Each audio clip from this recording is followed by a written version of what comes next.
worked in wrestling, which very fundamentally fuels my work. Did not realize it would later. And then when I came out here to be a writer, I went through an entire improv journey, UCB, iOS, all that stuff. Can I ask a wrestling question before you go down Of course, there? yeah. Is the wrestling like, because it's loosely scripted, but it could go horribly wrong, right? Like, it's because there's so many elements. They're jumping, they're fighting, they're this. There's a kind of a script. There's the players, but it feels very clownish. Where it could work, it could not.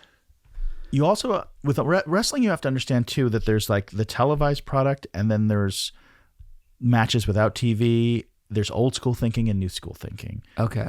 When I started, which was mid-90s, and I was working there, the wrestlers had much less restriction. It really was more like pure clown in the sense that you'd get two very capable people in the ring, and they knew what the finish was. They'd probably discussed a few moments in the storytelling of like, oh, I'm going to work on your arm. Yeah. Or you keep looking out at my valet who you used to be in love with. That's part of the story. But then they would call it in the ring. That's the way we would term it. And they would feel the crowd, and almost always the heel calls the match.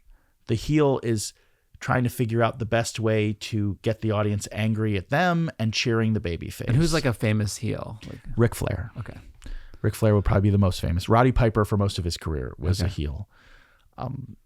Right now, Roman Reigns is the biggest wrestler in the world. Is The Rock a heel? Right now he is, but sometimes sometimes you switch. Okay. So there was a chunk of time where Rock was a great heel, and he's a heel right now, heading into WrestleMania. Okay. So the reason the heel calls it is because he's trying to maximize the tension. He's trying to find ways to, like, the heel might decide in the match that, like, oh, I need to beat on you for 15 minutes for your comeback because I need the audience so desperate to cheer for you. Or the heel might read, they're in love with, they're going to give it up. I'm going to bounce around for you the whole match.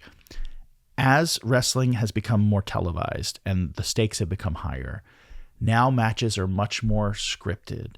There are wrestlers who come up with almost the entire outline of the match, pretty much move for move. Like even marks, like I'm going to stand here, you're going to stand there, like. They have a really good sense of it, and they have the hard camera, and they like, but essentially, they script the whole match.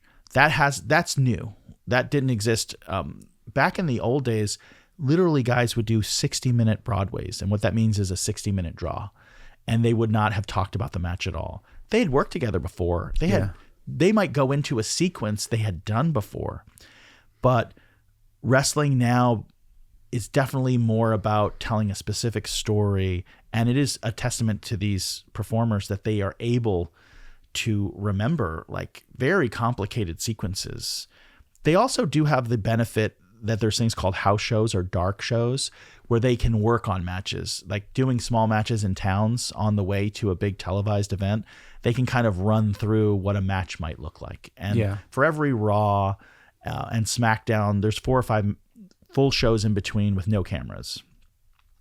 But also there's the scripting of interviews or promos.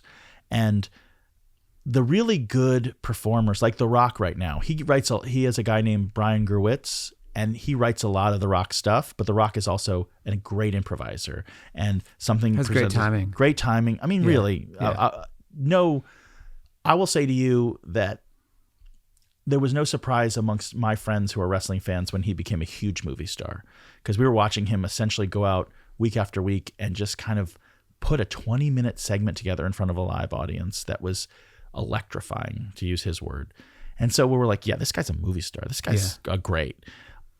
Sometimes it doesn't, like Hulk Hogan's also good at that, but on camera, like in a movie, he's unwatchable. It's embarrassing. Well, I think he dressed too often like Hulk Hogan. Yeah. like The Rock, like they would put on new clothes. Yeah. Like Hulk Hogan. And The Rock's kind of cool and handsome, and Hogan always had that bald head with the long, stringy baby blonde hair. But yeah, like, so for me, what I took from wrestling in terms of clown was, as an announcer, and I did not see how funny it was, my job was to treat everything like it was the best thing. There's a quote I use sometimes. There's a famous announcer named Jim Ross, and there was a match in WrestleMania between Chris Benoit and Eddie Guerrero, Chris Benoit being the murderer, but at the time was still in favor with the general public. And they're in this match, and this is like the kind of comedy that comes from announcing. Jim Ross goes, Eddie Guerrero's, I'll do it in his voice. He goes, Eddie Guerrero's cardio is unparalleled, and so is Chris Benoit's. I just think that's the funniest thing. So you have two people with unparalleled cardio. Like only one can be unparalleled.